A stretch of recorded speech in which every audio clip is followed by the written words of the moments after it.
नमस्कार। माननीय प्रधानमंत्री जी और देश भर से जुड़े युवा मित्र, स्मार्ट इंडिया हैकाथन की 7th एडिशन में मैं आप सभी को स्वागत करता हूं। ये मंच माननीय प्रधानमंत्री जी के नेतृत्व में पिछले 7 सालों से देश की नौजवानों के अंदर हायर एजुकेशन दुनिया में जुड़े हुए यंग इनोवेटर्स के बीच में एक नया उत्साह भर रहा है। पिछले 10 साल से माननीय प्रधानमंत्री जी जब से देश की सेवा करना शुरू किए हैं, इनोवेशन को एक प्राथमिकता बनाई है। देश ने आज इनोवेशन को लेके, नवाचार को लेके अपना पराकाष्ठा दिखा रही है। स्टार्टअप की संख्या जब 2014 में सैकड़ों में होती थी, वो आज 1.5 लाख के नंबर तक पहुंच रही है। यूनिकॉर्न हमारे देश में बन रहा है। हमारी देश की नई पीढ़ी नई पंख लगा के आसमान को छूने लगा है। दुनिया में हमारी नई पहचान बन रही है। ये सारे सफल हो पा रही है माननीय प्रधानमंत्री जी की व्यक्तिगत रुचि, व्यक्तिगत मार्गदर्शन और व्यक्तिगत हैंड होल्डिंग के कारण। आज उसी श्रृंखला को आगे बढ़ाते हुए माननीय प्रधानमंत्री जी हमारे बीच में आए हैं। अभी माननीय प्रधानमंत्री जी देश के लगभग सभी यूनियन टेरिटरी और राज्यों की पार्टिसिपेशन आज के कार्यक्रम में हो रहा है। 10,000 से ज्यादा विद्यार्थी, नौजवान इस फिनाले में पार्टिसिपेशन कर रहे हैं। 1300 टीम, 1300 टीम 51 प्लेस में आज आपके साथ जुड़ रहे हैं। मैं आपको फिर एक बार इस कार्यक्रम पे स्वागत करता हूं। आपकी एक वाणी हम सबके लिए, आपकी एक वक्तव्य सबके लिए प्रेरित करती है। डिग्री महत्वपूर्ण है, लेकिन डिग्री से ज्यादा कॉम्पिटेंसी महत्वपूर्ण है और इसकी अप्लाइड पार्ट की एक उपक्रम है हैकाथन, स्मार्ट इंडिया हैकाथन। आज हमारे देश में युवाओं की एक अपेक्षा की विषय बन चुकी है। मैं फिर आपको इस कार्यक्रम में स्वागत करता हूं और मैं अनुरोध करता हूं इस कार्यक्रम के ऊपर एक वीडियो और एक लघु चित्र हम लोगों के सामने रखा जाए। Technology helped me build a sensor that can alert authorities about leaks in main water pipes. Can we build a technology that can help us increasing the longevity of food items? When we think, we innovate. When we innovate, we solve real-world problems. To realize Prime Minister Narendra Modi's vision of Bharat being the next global innovation hub, the Ministry of Education's Innovation Cell has been organizing the Smart India Hackathon for the last 6 years, which has now acted as a seed, nurturing a dynamic ecosystem that can incubate innovative ideas at their nascent stages and turn them into a fruitful, scalable ventures, paving the way for Viksit Bharat at 2047. मुझे खुशी है कि देश की नौजवान पीढ़ी देश के सामने मौजूदा चुनौतियों के सॉल्यूशन देने के लिए दिन रात एक कर रही है। पहले जो हैकाथॉन्स हुए उनसे मिले सॉल्यूशंस बहुत कारगर रहे हैं। हैकाथॉन्स में शामिल कितने ही स्टूडेंट्स ने अपने स्टार्टअप भी शुरू किए हैं। This year's Smart India Hackathon is even bigger and better. The innovation movement that started with Smart India Hackathon has now resulted into multi-dimensional programs focusing on 4 key aspects. Long-term hand-holding of institutions and young innovators. To facilitate hand-holding, the institution's Innovation Council has been established in more than 14,500 higher educational institutions, along with conducting 3.2 lakh programs on ideation, pitching concepts to investors, etc. The IIC also tracks the progress of institutions and young innovators throughout the year. Considering the success of IICs, school innovation councils are also established in over 13,000 schools. SICs are working in close collaboration with the Atal Innovation Mission and tinkering labs for a more comprehensive impact. Right policy intervention to incentivize innovation and entrepreneurship. MIC launched the National Innovation and Startup Policy for students and faculty to incentivize them to pursue the path of innovation and entrepreneurship. To strengthen the framework further, the School Innovation Policy was also released in collaboration with CBSE, training faculty as innovation ambassadors.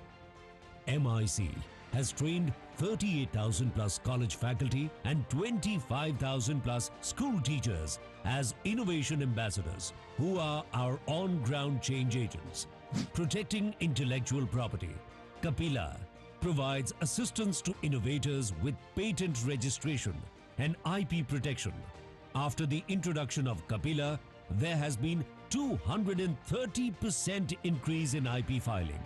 Apart from intangible benefits, SIH has resulted in many tangible outcomes. Large number of startups have spun out of this initiative. Many government departments have successfully adopted the ideas of SIH. Smart India Hackathon 2023 was really a life changer for us. The product that I developed in Smart India Hackathon, which led me to a winning team, is AutoHaul, which is an autonomous hauling system that is to be retrofitted in the existing dumpers that is used in the mines for ore transportation. मेरे edtech platform का नाम है the special school, जिसमें कि जितने भी specially abled बच्चे होते हैं, जैसे कि blind, deaf, dyslexia, cerebral palsy और वॉइसलेस बच्चों को हम लोग असिस्टिव टेक्नोलॉजी की मदद से शिक्षा प्रदान करते हैं. We were so impressed by the quality of students and the solution approach they offered that we announced a special internship drive among the finalists of our problem statements. So SIH has really helped the Ayush sector to create the startup ecosystem and also innovative ecosystem in this sector. A recent study by IIT Delhi on various MIC initiatives revealed that valuation of the ideas fostered in our HEIs is more than 15,000 crore. What started as a national level hackathon has helped build a culture of innovation and entrepreneurship. Smart India Hackathon. Jai Anusandhan, Jai Bharat.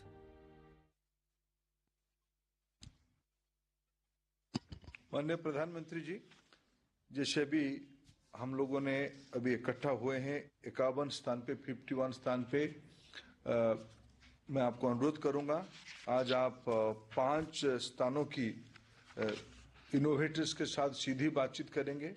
Srinagar, Kharagpur, Ahmedabad, Mumbai और बेंगलुरु. मैं आपको अनुरोध करता हूं, इस सारे innovator and solver के साथ आपकी सीधा संवाद हो. उनके मन में भी उत्सुकता है, मैं आपको विनती कर रहा हूं. साथियों, आप सबको याद होगा, मैंने हमेशा लाल किले से एक बात कही है. मैंने कहा है, सबका प्रयास. आज का भारत सबके प्रयास से ही तेज गति से आगे बढ़ सकता है. आज का ये दिन इसी का एक उदाहरण है. स्मार्ट इंडिया हैकेथॉन के इस ग्रैंड फिनाले का मुझे बहुत इंतजार था. जब भी आप जैसे युवा इनोवेटर्स के बीच आने का अवसर मिलता है, मुझे भी बहुत कुछ जानने का, सीखने का, समझने का मौका मिलता है. आप सभी से मेरी अपेक्षाएं भी बहुत होती हैं. आप सभी युवा इनोवेटर्स के पास 21वीं सदी के भारत को देखने का नजरिया कुछ अलग है, और इसलिए आपके सॉल्यूशंस भी अलग होते हैं.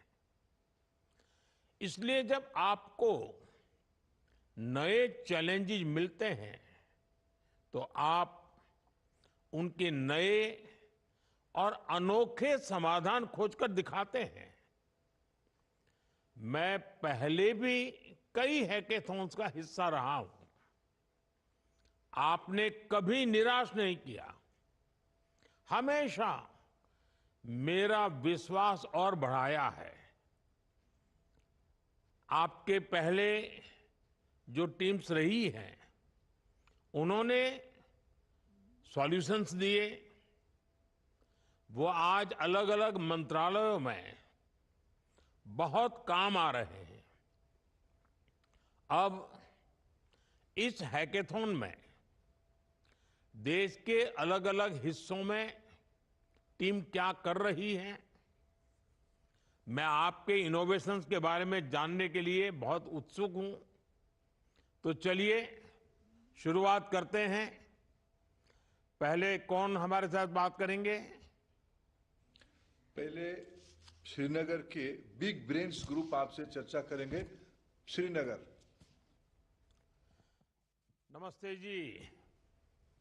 Namaste, sir. I am Saida of Team Big Brains, participating in SIH. We are from Karnataka, Bengaluru. Sir, हम नोडल सेंटर NIT श्रीनगर में हैं और यहाँ पे काफ़ी ठंडी है, तो अगर बात करते समय थोड़ी गलती हो गई तो हमें क्षमा कीजिए। नहीं, आप लोग बहादुर होते हैं, कोई ठंड आपको असर नहीं करती, आप चिंता मत कीजिए। Thank you, sir.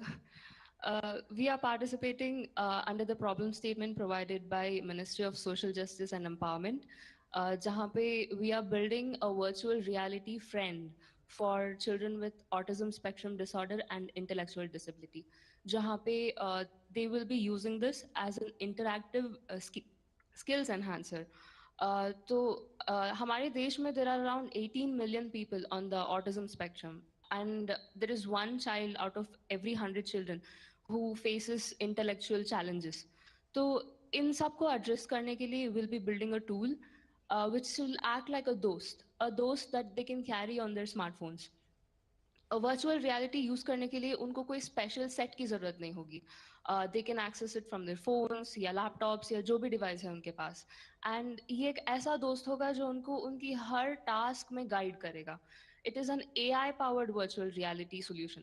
तो अब जैसे कोई दिनचर्या का काम हो गया जो उनसे नहीं हो पाता, they face challenges when it comes to learning a language या लोगों से बात करना, communication, social interaction, तो हर टास्क के लिए it will be broken down into छोटे-छोटे आप जो काम कर रहे हैं, हाँ, इससे इन बच्चों की सोशल लाइफ पर क्या पॉजिटिव इम्पैक्ट होगा?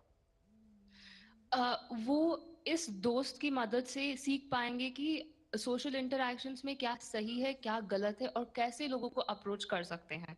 तो ये यहाँ पे एक सेफ एनवायरनमेंट में सीख के आगे जाके वो अपने रियल एनवायरनमेंट में अप्लाई कर सकते हैं, जहाँ पे they can help make their lifes better by being able to do normal things in the real world.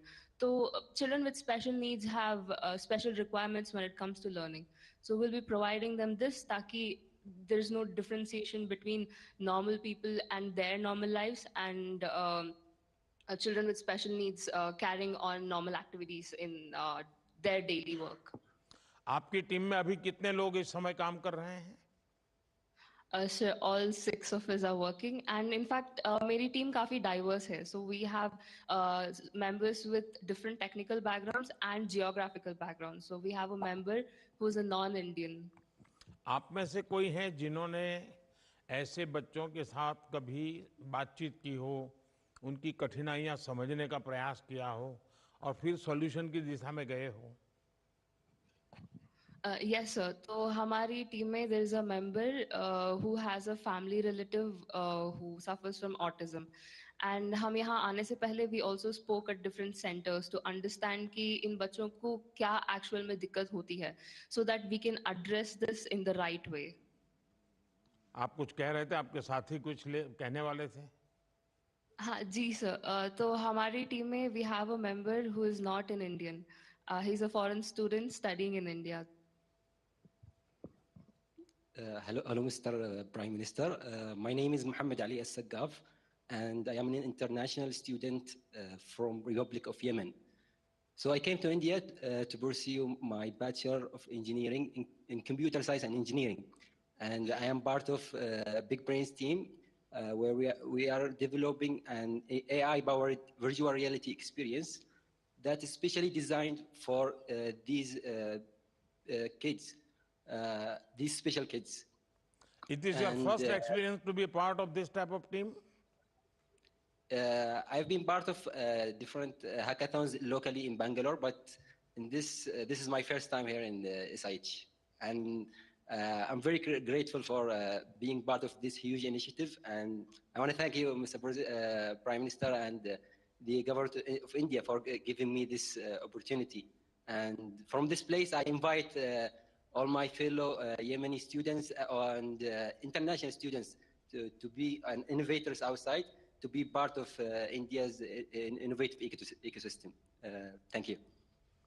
आप सभी को बधाई कि आपने इस विचार को समझा कि हर बच्चा स्पेशल होता है, सभी को फलने फूलने का अवसर मिले, समाज में कोई भी पीछे ना रहे, कोई भी खुद को लेफ्ट आउट महसूस न करे। इसके लिए नए सॉल्यूशंस की भी जरूरत पड़ती रहती है। आपकी टीम का ये सॉल्यूशन लाखों बच्चों की जिंदगी को आसान बनाने का काम करेगा। ये जो सॉल्यूशंस आप देश के लिए तैयार कर रहे हैं, ये भले ही लोकल है, लोकल नीड यानी नीड बेस्ड है, लेकिन इनका यूज ग्लोबल है, इनका इंपैक्ट ग्लोबल है। जो भारत की जरूरतों के लिए फिट है, वो दुनिया के किसी भी देश में फिट हो सकते हैं। आपको और आपकी टीम को मैं बहुत बहुत शुभकामनाएं देता हूं। नेक्स्ट कौन है? अगला टीम हैक ड्रीमर्स जो खड़गपुर में बैठे हैं, team Kharagpur. Honorable Prime Minister Ji, I'm Lavanya, the team leader of Hack Dreamers, and we are at our nodal center, IIT Kharagpur, West Bengal, and we are from Chennai Institute of Technology, Tamil Nadu. The problem statement we have chosen is given by National Technical Research Organization. As in a technological innovation increasing day by day, the cyber attacks were also increasing. As per our record, in 2023, there were 73 million cyber attacks were occurred in India, which is the third largest among the world. To tackle the situation, we have come up with an innovative, unique and a scalable solution. Our solution will be explained by my teammate, Ms. Kalpriya. Namaste, Honorable Prime नमस्ते जी। Namaste. To detect the infected files, most of the cyber securities are in our nations. To strengthen our defense, we are using multiple antivirus engines. There are 3 engines we used, like Microsoft Defender, ESCT, and Trend Micro Maximum Security. Our solution is completely offline and on-premise, including the architecture design and the threat detection. As we know, no single antivirus is perfect. Each antivirus has its own strength and its weakness. So we're using Microsoft Defender, ESCT, and Trend Micro to tackle this challenge. We scan using these 3 AVs by parallelly scanning in efficient way. It also avoids the threat detection and maintains our system in safe mode. अभी मैंने मन की बात में सामान्य लोग जो मुसीबत झेल रहे हैं, उसकी विस्तार से चर्चा की थी। किस प्रकार से इंडिविजुअली साइबर फ्रॉड के माध्यम से लोगों को लूटा जा रहा है, इसका आप लोगों को पता है? नहीं सर। क्योंकि आप जो सॉल्यूशन ढूंढ रहे हैं, और मैं मानता हूं कि समाज का एक बहुत बड़ा वर्ग है जो आज ऐसे संकटों में फंस जाता है। ये नौजवान कुछ कहना चाहते थे? जी हाँ सर, नमस्ते सर। नमस्ते। हाँ सर, वही टेक्नोलॉजी बढ़ने से लाइक अच्छा टेक्नोलॉजी भी बढ़ रहा है, एट द सेम टाइम हमारा साइबर अटैक्स का भी वो से भी देखना पड़ता है। तो उस मामले से हम लोग उस सॉल्यूशन को अब बेटर एफिशिएंट और इम्प्रूव कर रहे हैं। एग्जिस्टिंग सॉल्यूशन से हम और एफिशिएंटली और इम्प्रोवाइज करके हम लोग जो सॉल्यूशन रख रहे हैं वो करंट सॉल्यूशन से बेटर होगा। आप लोगों को पता है कि साइबर सिक्योरिटी के किसी भी आपके प्रयास की उम्र बहुत छोटी होती है, इसका अंदाज है आप लोगों को? जी हाँ सर। क्या क्या अंदाज है, बता सकते हैं? हम लोगों को अपडेट करना पड़ता है क्योंकि technology yes, you are right, क्योंकि हम लोग अपडेट होना। साइबर अटैक में अटैक करने वाले इतने इनोवेटिव होते हैं कि आप एक सॉल्यूशन आज निकालोगे, 4 घंटे में नए सॉल्यूशन की जरूरत पड़ेगी। आपको हमेशा अपडेट करना पड़ता है। देखिए, भारत दुनिया की अग्रणी डिजिटल इकोनॉमी में से एक है। हमारा देश बड़े पैमाने पर डिजिटली कनेक्ट हो रहा है।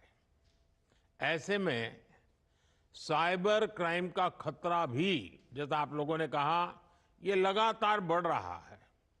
इसलिए जिस सॉल्यूशन पर आप काम कर रहे हैं, ये भारत के फ्यूचर के लिए बहुत महत्वपूर्ण है।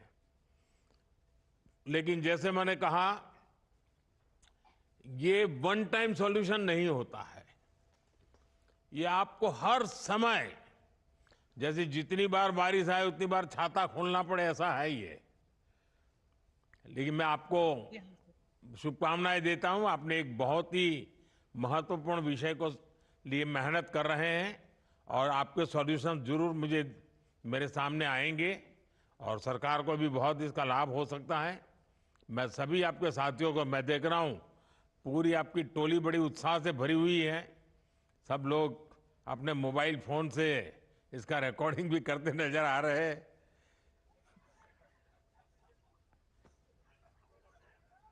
चलिए हम आगे चलते हैं। अगली टीम कौन है? हम इंटरेक्ट करेंगे टीम कोड ब्रो के साथ, जो गुजरात टेक्निकल यूनिवर्सिटी अहमदाबाद में बैठा है।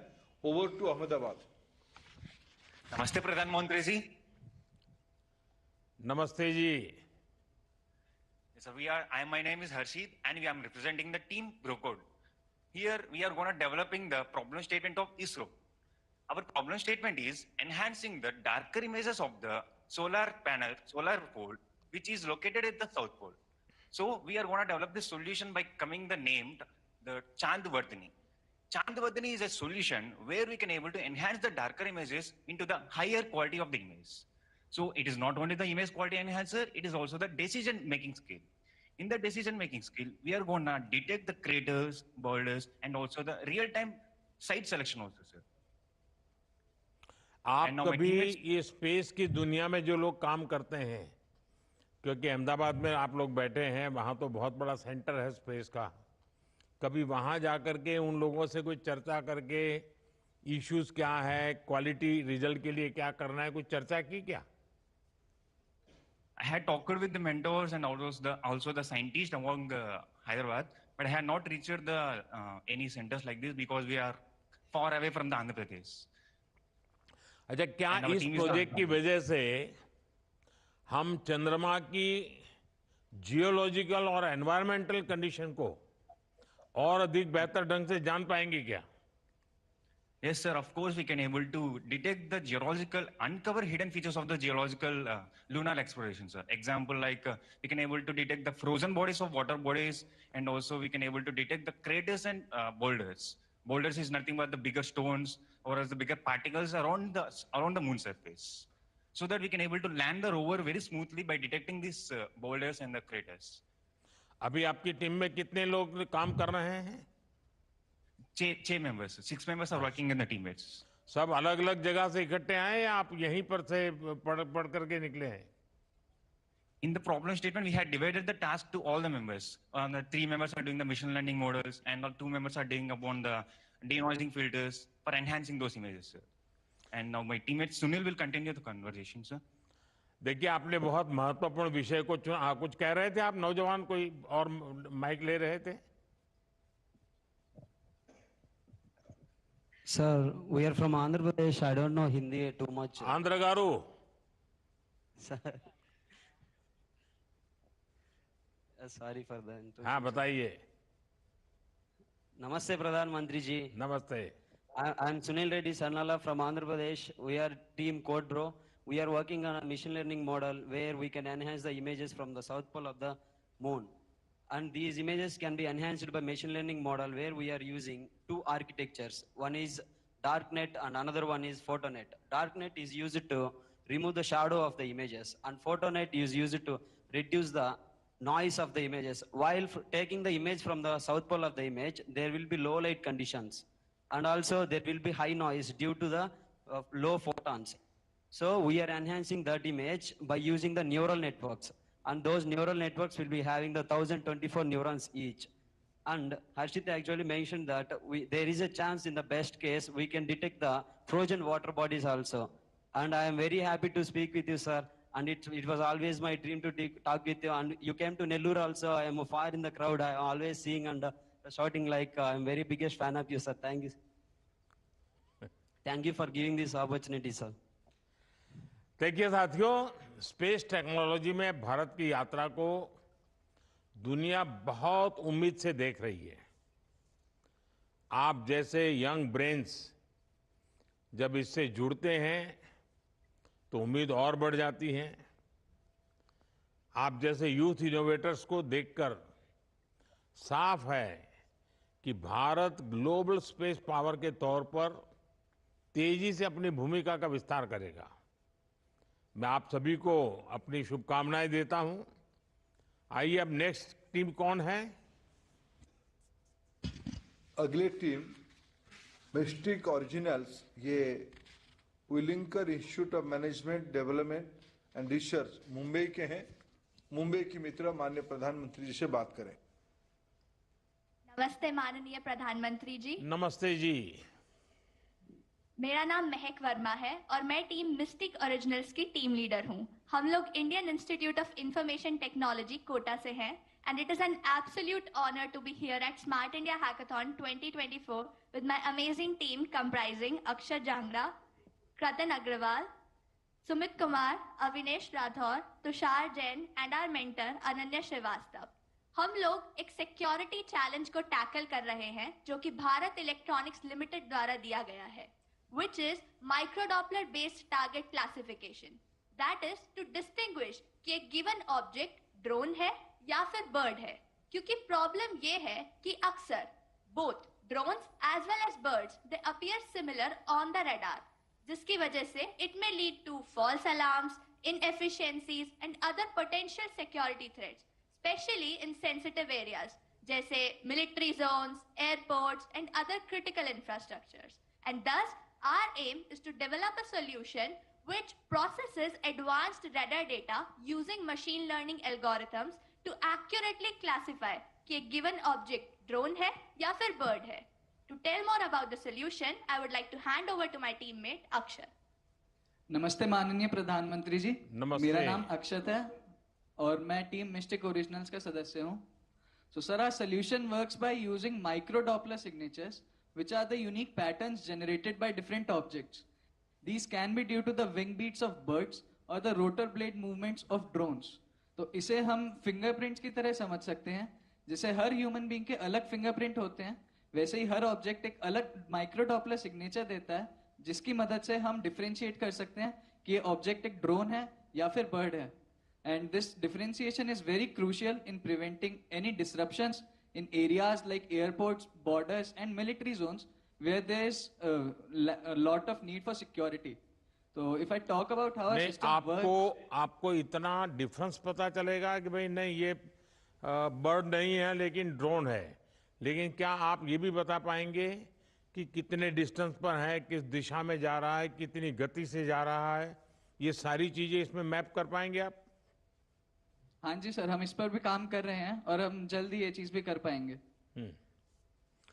आप लोग जो ड्रोन का पता लगाने वाले सिस्टम पर काम कर रहे हैं, ड्रोन्स के बहुत से पॉजिटिव यूज है, लेकिन कुछ ताकतों द्वारा गलत इस्तेमाल के कारण ड्रोन सिक्योरिटी के लिए चुनौती भी है। आपकी टीम इस चुनौती से कैसे निपटेगी? सर, जैसे हमारा सिस्टम है, अगर मैं आपको उसकी वर्किंग समझाऊं, तो सबसे पहले हमारे पास जो रेडार से डेटा आता है, हम उसमें से सारी नॉइज को निकालते हैं to get a clean and accurate data. फिर उस पर हम कुछ टाइम फ्रीक्वेंसी ट्रांसफॉर्म्स लगाते हैं जो ये माइक्रो डॉपलर पैटर्न जनरेट करता है, और फिर हम इन पैटर्न्स को एक मशीन लर्निंग मॉडल में फीड करते हैं जो बताता है हमें कि ये ऑब्जेक्ट एक ड्रोन था या बर्ड था। और हम इस चीज़ को काफ़ी कॉम्पैक्ट और कॉस्ट इफेक्टिव डिवाइसेस पर भी यूज़ कर सकते हैं, और ये सिस्टम काफ़ी स्केलेबल है, और इसके साथ साथ ही ये काफ़ी अडेप्टेबल भी है अलग अलग एनवायरनमेंट्स के लिए, जिसकी वजह से हम इसे एयरपोर्ट्स और बॉर्डर एरियाज के ऊपर भी यूज़ कर सकते हैं। And to share why we came up with this problem, I'd like to hand over to one of my teammates, Sumit. नमस्ते प्रधानमंत्री जी। जी नमस्ते। ये प्रॉब्लम स्टेटमेंट हमने क्यों चूज करी, इसके लिए मैं राजस्थान श्री गंगानगर से आता हूँ। बॉर्डर के काफी पास का एरिया है, तो ड्रोन्स आते जाते ही रहते हैं। पर पुलवामा अटैक के बाद तो ड्रोन्स का आना जाना बहुत ही ज्यादा बढ़ गया। उसके बाद सुबह 4 बजे, रात को 12 बजे कभी भी एंटी ड्रोन सिस्टम स्टार्ट हो जाता और फायरिंग चालू होने लगती। ना उस टाइम पढ़ा जा रहा था, लोग सो नहीं पा रहे थे, बहुत परेशानियां थी। उस समय ये दिमाग में बात रही कि इसके लिए कुछ ना कुछ किया जा सकता है। जब इस साल SIS प्रॉब्लम्स आई तो हमारी टीम प्रॉब्लम्स ढूंढ रही थी, तो ये प्रॉब्लम हमारे सामने आई। तब मैंने अपनी टीम को बताया क्यों ना इस चीज़ के ऊपर कुछ काम किया जाए ताकि हम लोगों की परेशानियों को दूर कर पाएं। और आखिरकार हमारी टीम ने इसके ऊपर काम किया और हम ग्रैंड फाइनल में पहुंच पाए। Thank you so much sir. साथियों, आजकल देश में ड्रोन का अलग अलग सेक्टर्स में बहुत इस्तेमाल हो रहा है। आपने नमो ड्रोन दीदी योजना के बारे में जरूर सुना होगा। ड्रोन आजकल रिमोट एरिया में दवाएं और जरूरी सामान पहुंचाने में इस्तेमाल किया जा रहा है। लेकिन देश के दुश्मन भारत में हथियारों और ड्रग्स की तस्करी में ड्रोन का भरपूर उपयोग कर रहे हैं। ऐसे में मेरे लिए खुशी की बात है कि आप सभी ऐसी चुनौतियों से निपटने के लिए पूरी गंभीरता से काम कर रहे हैं। आपका प्रयास डिफेंस टेक्नोलॉजी के एक्सपोर्ट को भी नया आयाम दे सकता है, और इसलिए मैं आपको बधाई देता हूं। और आपका एक साथी तो स्वयं बॉर्डर पर रहने वालों में से हैं, तो वो इस समस्या को भली भांति समझ भी सकता है और उसके सॉल्यूशन की जरूरत भी समझ सकता है। लेकिन इसके कई पहलू होंगे आगे चल करके, और मैं समझता हूं कि बहुत बड़ी मात्रा में काम करना पड़ेगा, क्योंकि जो ड्रोन की दुनिया वाले लोग हैं जो इस प्रकार के रोग ड्रोन्स को लेकर के दुनिया में बर्बादी का काम कर रहे हैं, वे हर बार नई टेक्नोलॉजी लाएंगे, नए एंट्री पॉइंट ढूंढेंगे। तो हमारे लिए भी चुनौतियां नित्य नई बनती रहेगी। लेकिन आपके प्रयास को मैं बहुत बधाई देता हूं, शुभकामनाएं देता हूं। आइए देखते हैं देश के किस भाग से हम जुड़ने वाले हैं। अब हम बात करेंगे निर्वाणा 1 से, जो new horizon college of engineering Bengaluru में बैठे हैं। बेंगलुरु से हम जुड़े। Over to Bengaluru. आवाज नहीं आ रही आपकी, आवाज नहीं आ रही है सर। अब आ रही है क्या? हाँ, अब आया। नमस्ते माननीय प्रधानमंत्री जी। नमस्ते जी। मेरा नाम देव सोनी है और मैं टीम निर्वाणा 1 का नेतृत्व कर रहा हूँ। मेरी टीम है आदित्य चौधरी, अशर एजाज, तन्वी बंसल, नमन जैन और सानिध्या मंगलूनिया। सर, हम जयपुर ग्रामीण से बैंगलोर आए हैं मिनिस्ट्री ऑफ जल शक्ति द्वारा दी गई एक बेहद ही जरूरी प्रॉब्लम स्टेटमेंट पे काम करने। इसके रिसर्च में हमें पता चला कि भारत सरकार ने पिछले कुछ सालों में कई एडवांस्ड एफर्ट्स करे हैं रिवर पोल्यूशन को कम करने के लिए और रिवर रिजुविनेशन को इम्प्रूव करने के लिए। तो हमने सोचा कि अगर हम एक कॉम्प्रिहेंसिव सिस्टम बनाए जो रिवर पोल्यूशन मॉनिटरिंग को इम्प्रूव करे, उसको और एफिशिएंट बनाए और ओवरऑल रिवर इकोसिस्टम की हेल्थ को इम्प्रूव करने के लिए सजेशंस दे, तो हम एक बहुत ही मीनिंगफुल कंट्रीब्यूशन कर सकते हैं। नमस्ते सर। नमस्ते। हमने आइडेंटिफाई किया कि हमारे देश में बहुत से लोगों की आमदनी और जिंदगी नदियों से जुड़ी है, और इसीलिए हम उन लोगों की जिंदगी को बेहतर बनाना चाहते हैं और एक पॉजिटिव बदलाव लाना चाहते हैं। हमने इस प्रोजेक्ट के लिए गंगा को चुना क्योंकि वो हमारे इतिहास का एक बहुत ही अहम सांस्कृतिक भूमिका निभाती है और हमारे प्रधानमंत्री जी के दिल के भी बहुत करीब है। हमारी इस प्रोजेक्ट की शुरुआत नमामि गंगे प्रोग्राम और national mission for clean Ganga NMCG के बारे में पढ़कर और रिसर्च करके शुरू हुई। हमने इससे ये आइडेंटिफाई किया कि NMCG के दो बहुत क्लियर ऑब्जेक्टिव्स हैं। पहला, abatement of pollution, that is Ganga में पोल्यूशन की कमी, और दूसरा, conservation and rejuvenation of river Ganga, that is Ganga की क्वालिटी को वापस पहले जैसा बनाना। साथ ही हमने ये भी जाना कि गंगा से रिलेटेड बहुत सारा क्वालिटी डेटा पब्लिकली अवेलेबल किया गया है। इस डेटा से हम काफ़ी प्रभावित हुए और हम बहुत इंस्पायर हुए। हमने सोचा कि अगर हम इस डेटा के बेसिस पे एक डिसीजन सपोर्ट सिस्टम बना सकें जिससे कि गंगा के आसपास रहने वाले लोगों को निर्णय लेने में सहायता मिलेगी, तो उससे उनकी ज़िंदगी में काफ़ी प्रभाव आ सकता है और उनकी ज़िंदगी में एक बहुत पॉजिटिव बदलाव आ सकता है। अब सर, गंगा एक बहुत ही विशाल नदी है, तो ये नेसेसरी हो जाता है कि जो भी सिस्टम बनाया जाए वो ट्रूली स्केलेबल हो। इसके लिए हमने एक एडवांस टेक्नोलॉजी का यूज करा है जिसका नाम है फेडरेटेड लर्निंग। तो हमने डेटा को एनालाइज करा और 38 की लोकेशंस आइडेंटिफाई करी, और फेडरेटेड लर्निंग के यूज से हमने वहाँ लोकल मॉडल्स बनाए जो उस लोकलाइज डेटा पे ट्रेंड है। अब ये सारे लोकल मॉडल्स एक मदर मॉडल से कम्युनिकेट करते हैं जहाँ ये अपना डेटा शेयर करते हैं। इसके through addition of new models और removal of pre existing models और जो करंटली प्रेजेंट मॉडल्स हैं उनकी एक्यूरेसी, एफिशिएंसी सिग्निफिकेंटली इंप्रूव हो जाती है। और अगर हम टेक्निकल एस्पेक्ट साइड में रखें तो हमें पता चलता है नमामि गंगे के थ्रू कि गंगा प्रेजर्वेशन, रेजुविनेशन और कंट्रोल में मेन कंट्रीब्यूटर्स तो लोग ही हैं।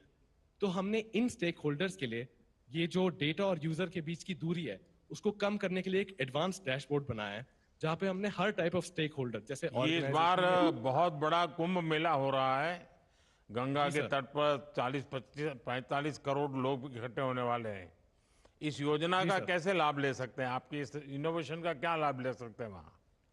सर, तो जैसे कि हमें पता है अगर पानी की क्वालिटी पैरामीटर्स को हम एनालाइज कर लें तो हम लोगों को बता सकते हैं कि वो अपने लेवल पे कैसे डिसइंफेक्शन कर सकते हैं और अपने लेवल पे क्या क्या इंश्योर कर सकते हैं कि उनकी हेल्थ तो सही रहे ही और लोगों की भी हेल्थ सही रहे। इसके लिए हम लोग उनको एक पोर्टल देंगे, जैसे हम इंडस्ट्रियल एफ्लुएंट मॉनिटरिंग के लिए देंगे, सीवेज ट्रीटमेंट इंफ्रास्ट्रक्चर के लिए देंगे, हम लोग बायोडाइवर्सिटी मैनेजमेंट के लिए देंगे, हम लोग फार्मर्स, फिशरमैन और इवन टूरिस्ट्स को बताएंगे कि वो क्या आइटिनरीज बना सकते हैं और वो क्या क्या मेन चीजें विजिट कर सकते हैं, उनको कहाँ जाना चाहिए और कहाँ करंटली नहीं जाना चाहिए और वहां पे कैसे काम चल रहा है। तो अब ये शहरों में जो ड्रिंकिंग वाटर की सप्लाई चेन होती है, यस सर, उसके ऊपर भी आपका तो काम बड़ा आसानी से ऑर्गेनाइज हो सकता है। Yes sir. तो हमने क्या करा, शहरों में जो एंड्स हैं जो गंगा में कनेक्ट हो रहे हैं या बाकी नदियों में कनेक्ट हो रहे हैं, हमने उनके लैटिट्यूड्स और लॉन्गिट्यूड्स आइडेंटिफाई कर लिए हैं और हमने ये भी आइडेंटिफाई कर लिया है हमारे स्टेशंस के थ्रू कि उनके आसपास की इंडस्ट्रीज कौन सी है। अब क्योंकि हमें पता है कि कुछ सेक्टर्स ऑफ इंडस्ट्री जैसे chemical, paper, textile, tannery, slaughter house, ये कौन से टाइप का एफ्लुएंट निकालते हैं, तो हम हमारे एल्गोरिदम से बैक ट्रैक कर सकते हैं कि अगर हमारे वाटर में कुछ स्पेसिफिक पोल्यूशन के स्पाइक्स हैं तो हम ढूंढ सकते हैं कि कौन से सेक्टर ने ये कॉज करा है। और यही चीज हम ऑर्गेनाइजेशन जो अथॉरिटीज मैनेज कर रही है रिवर्स को, उनको बता सकते हैं और उनको इंस्टेंटली रिपोर्ट का बटन दे सकते हैं, जिससे GPIs जो ग्रोसली पोल्यूटिंग इंडस्ट्रीज है उन पे इंस्टेंटली इंस्पेक्शन लॉन्च की जा सके। हमारी इस मीटिंग के बाद और कितने घंटे अभी आपको काम करना पड़ेगा? सर, कम से कम 20 घंटे और। अच्छा, देखिए, माँ गंगा हो या देश की अन्य नदियां, देश की आध्यात्मिक सांस्कृतिक विरासत के साथ ही पर्यावरण के लिहाज से भी बहुत महत्वपूर्ण है। मुझे खुशी है कि आप लोग इस विषय पर काम कर रहे हैं। मेरी आपको शुभकामनाएं हैं। और जयपुर के लोग हैं तो पानी का मूल्य क्या होता है, महात्मा क्या होता है, वो बहुत अच्छी तरह समझते हैं। बहुत बहुत शुभकामनाएं मेरी आपको। Thank you so much. धन्यवाद माननीय प्रधानमंत्री जी।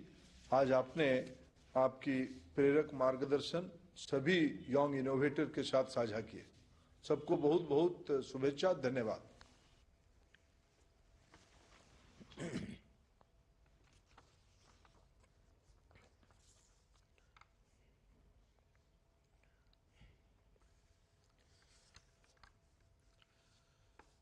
साथियों, आप सभी से बात कर करके बहुत अच्छा लगा और मैं तो देख रहा था कि आप लोगों का समूह जब देखता था, उस समूह में जिस प्रकार से कॉम्बिनेशन बना हुआ है, तो ये एक भारत श्रेष्ठ भारत, उसके दर्शन भी हो रहे थे। नॉर्थ स्टूडेंट साउथ में, साउथ के स्टूडेंट नॉर्थ में, ईस्ट के वेस्ट में, वेस्ट के ईस्ट में। तो मैं समझता हूं कि बहुत ही अच्छा अनुभव रहा होगा आप लोगों के लिए भी, और देश की विशालता और विविधता का भी आप लोग अनुभव करते होंगे। तो आपके हैकेथॉन में विषय के उपरांत भी आपको साइडलाइन में भी बहुत सी चीजें सीखने को मिलती होती है। साथियों, आप तो जानते ही हैं कि भविष्य की दुनिया नॉलेज और इनोवेशन से ही ड्राइव होने वाली है, और ऐसे में आप भारत की होप है, एस्पिरेशन है।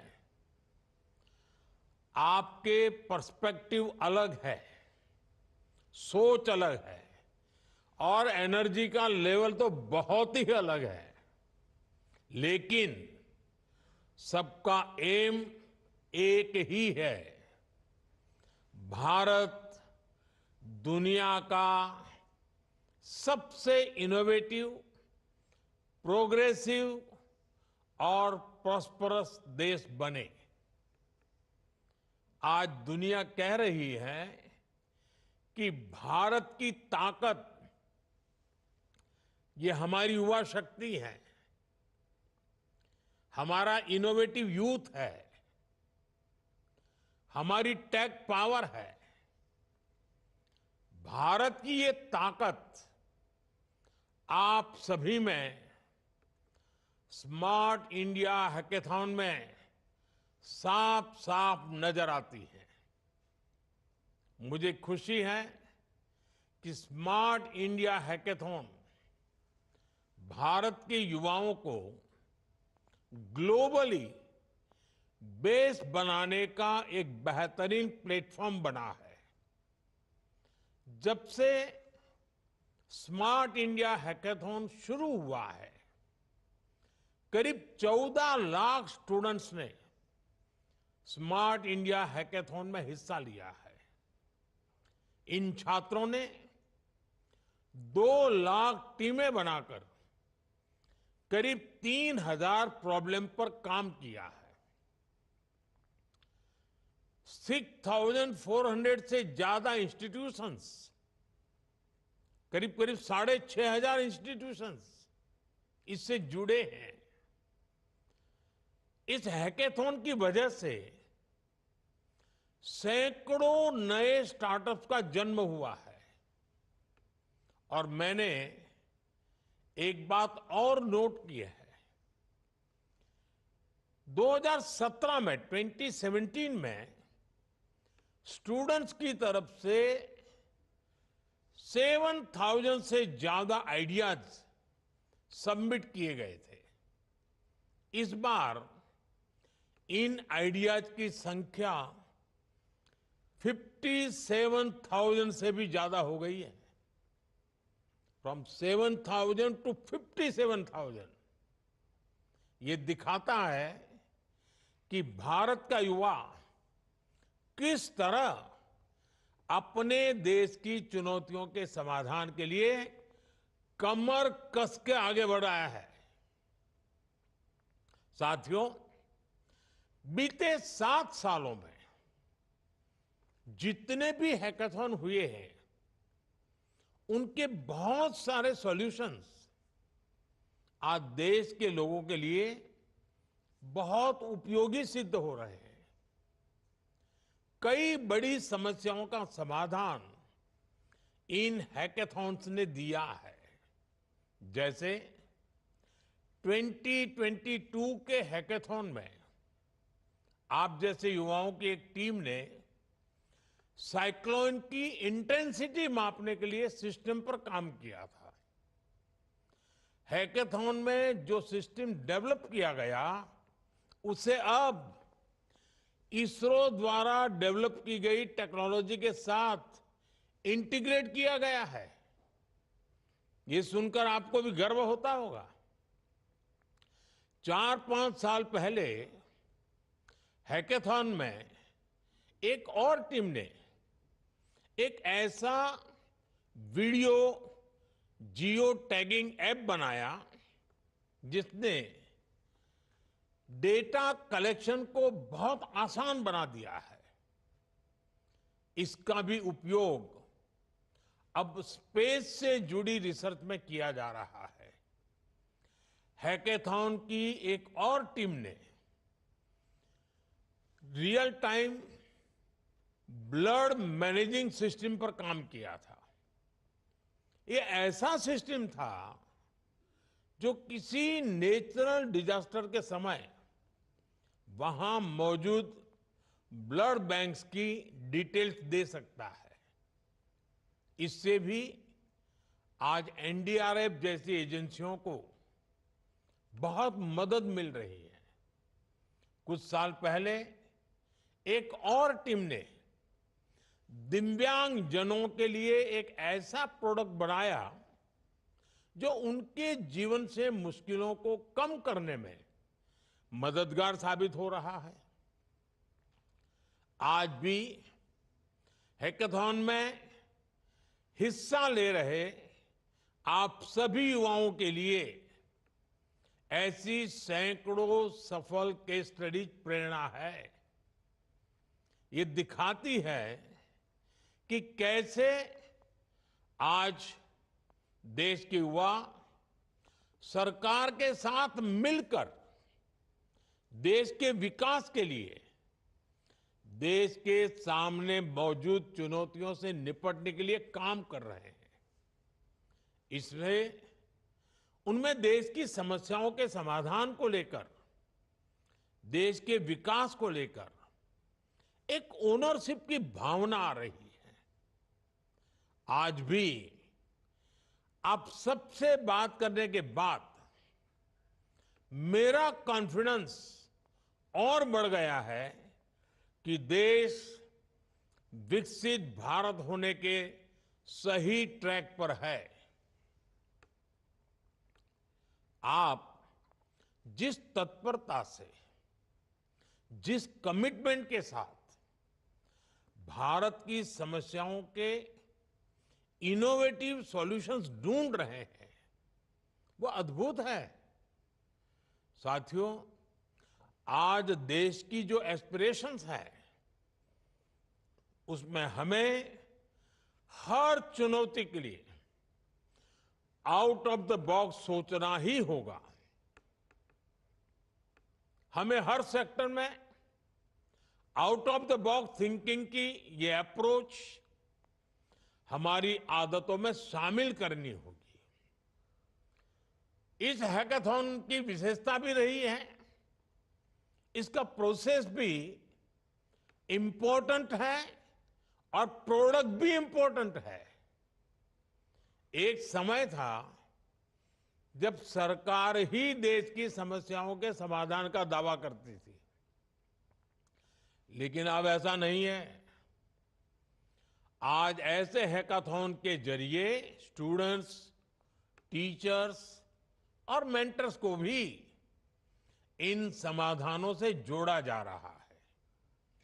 ये भारत का नया गवर्नेंस मॉडल है और सबका प्रयास इस मॉडल की प्राण शक्ति है। साथियों, देश के अगले 25 सालों की पीढ़ी भारत की अमृत पीढ़ी है। आप सब पर विकसित भारत के निर्माण की जिम्मेदारी है और हमारी सरकार आज की इस पीढ़ी को हर साधन संसाधन सही समय पर देने के लिए कमिटेड है और हम अलग अलग एज ग्रुप में अलग अलग लेयर्स पर काम कर रहे हैं। स्टूडेंट्स में साइंटिफिक माइंडसेट को नर्चर करने के लिए हमने नई नेशनल एजुकेशन पॉलिसी लागू की है। देश की अगली पीढ़ी को स्कूलों में इनोवेशन के संसाधन मिले, इसके लिए हमने 10,000 से ज्यादा अटल टिंकरिंग लैब्स खोले हैं। आज 1 करोड़ से ज्यादा बच्चों के लिए ये लैब्स नए नए प्रयोगों और अनुसंधानों का केंद्र बन रही है। देश के 14,000 से ज्यादा पीएम श्री स्कूल भी 21st सेंचुरी की स्किल्स पर काम कर रही है। स्टूडेंट्स की इनोवेटिव सोच और बेहतर हो, इसके लिए हमने कॉलेज लेवल पर इंक्यूबेशन सेंटर्स की स्थापना की है। प्रैक्टिकल लर्निंग्स के लिए एडवांस रोबोटिक्स और एआई लैब्स का इस्तेमाल भी हो रहा है।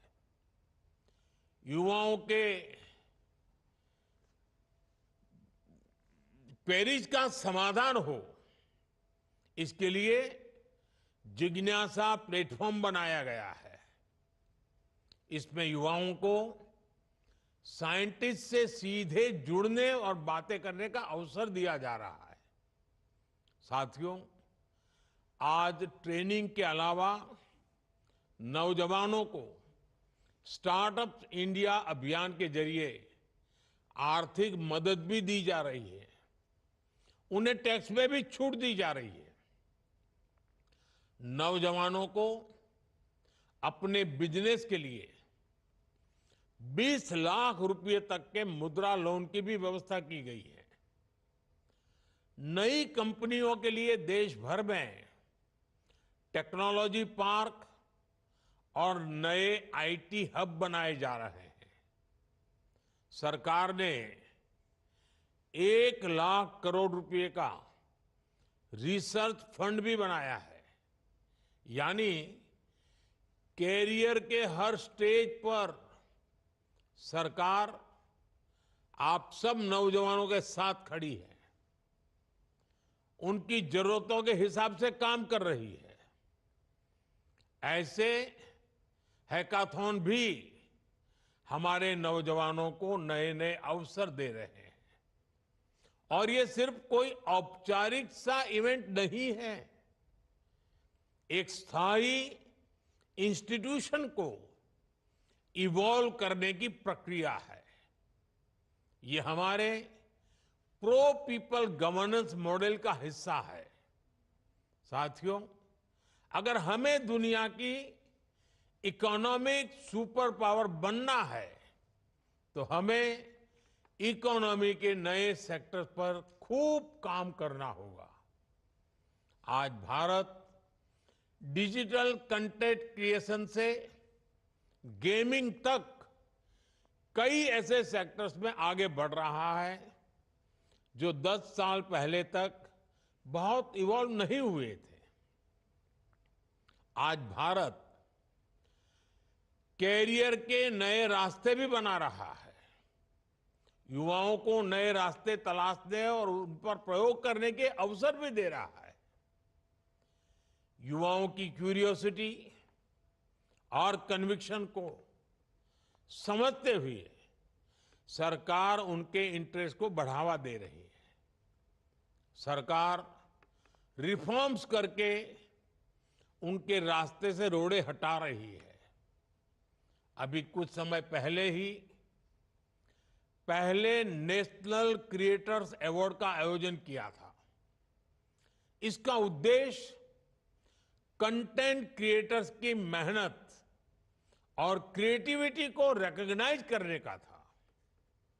हमने स्पोर्ट्स को कैरियर चॉइस बनाने के लिए काम किया है। गांव में विलेज लेवल टूर्नामेंट से लेकर ओलंपिक की तैयारी के लिए खेलो इंडिया और टॉप स्कीम को आगे बढ़ाया गया है।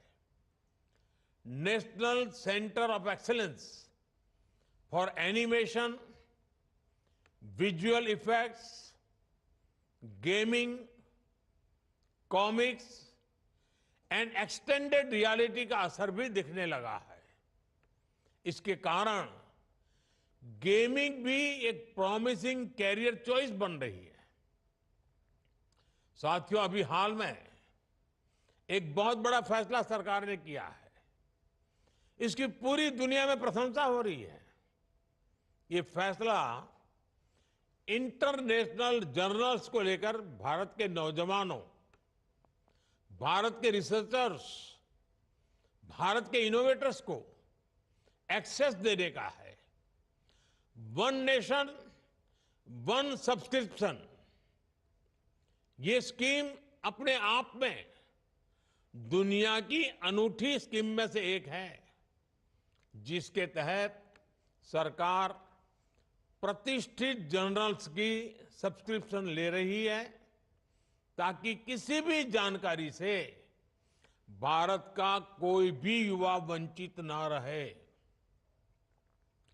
हैकाथॉन में हिस्सा ले रहे आप सभी युवाओं को भी इससे बहुत लाभ होगा। अब सरकार के हर प्रयास का लक्ष्य यही है कि हमारे युवा दुनिया के बेस्ट माइंड्स के साथ कॉम्पीट कर पाए। कभी भी युवा शक्ति को ये ना लगे कि उनके पास किसी सपोर्ट या इंफ्रास्ट्रक्चर का अभाव है।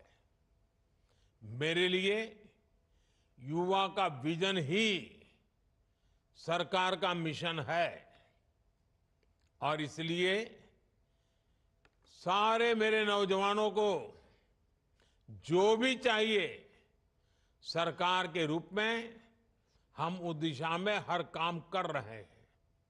साथियों, आज इस हैकाथॉन से हजारों युवा जुड़े हुए हैं। इसलिए मैं आप सभी को एक और जरूरी मैसेज देना चाहता हूं। आप जानते हैं कि मैंने लाल किले से कहा है कि देश की राजनीति में 1 लाख ऐसे युवाओं को लाऊंगा जिनकी फैमिली से पहले कोई भी राजनीति में ना रहा हो, बिल्कुल फ्रेश ब्लड। ये देश के भविष्य के लिए बहुत जरूरी है। इस काम को करने के लिए अलग अलग तरीके से काम हो रहा है। ऐसा ही एक आयोजन अगले महीने होने जा रहा है। विकसित भारत यंग लीडर्स डायलॉग। इसमें देश भर के करोड़ों नौजवान हिस्सा लेंगे, विकसित भारत के लिए अपने आइडियाज देंगे। जो आइडियाज सिलेक्ट होंगे, जो नौजवान सिलेक्ट होंगे, उनके साथ 11 और 12 जनवरी को स्वामी विवेकानंद जी की जयंती पर दिल्ली में यंग लीडर्स डायलॉग का आयोजन होगा। इसमें देश विदेश के दिग्गज लोगों के साथ मैं भी आप सबको देखने सुनने के लिए आने वाला हूं। आज इस हैकाथॉन से जुड़े सभी युवाओं से भी मेरा आग्रह है, विकसित भारत यंग लीडर्स डायलॉग से भी जरूर जुड़े। नेशन बिल्डिंग से जुड़ने का ये एक और बेहतरीन मौका आपको मिलने जा रहा है।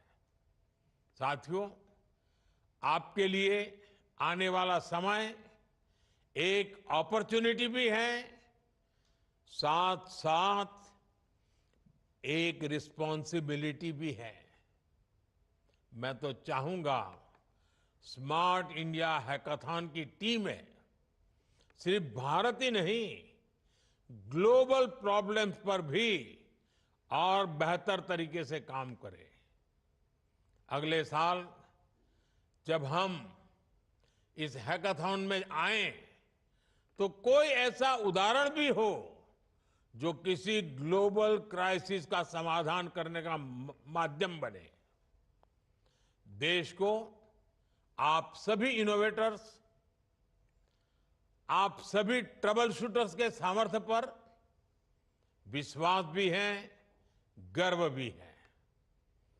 आपके सफल भविष्य की मंगल कामना के साथ आप सभी को बहुत बहुत शुभकामनाएं। धन्यवाद। All the best.